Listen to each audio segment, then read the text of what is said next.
قد جاءكم رسولنا من ربكم وعمل خيرا لكم وإن تتقوا إن لله ما في السماوات والأرض وكان الله عليما حكيما يا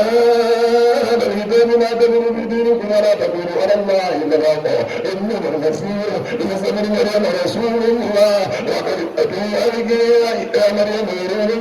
فآمنوا بالله ورسوله ولا تقولوا ثلاثة انتهوا غير الله إنما الله إله سبحانه أن يكون له ولد له ما في السماوات وما في الأرض وكفى بالله وكيلا لن يستنكف المسيح أن يكون عبدا لله الملائكة المقربون وقد يستنكف الولد ويستكبر وسيغفر إليه جميعا وأما الذين آمنوا وعملوا الصالحات فالوكيل ما يزيد من بدنه ومن الذين استنكروا واستكبروا ويعذبوا عذابا أليما ولا يجد لهم من دون الله وليا ولا نصيرا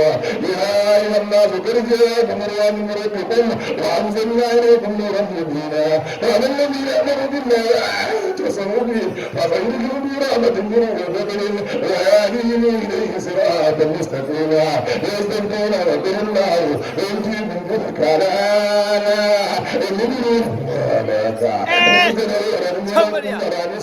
ما بارك ويرزقهن بالله ولد وإن كان نزلة لبنان بنزال مما درك وإن كانوا كتر رجال ونساء وللذكر مثل الأنثيين يبين الله لكم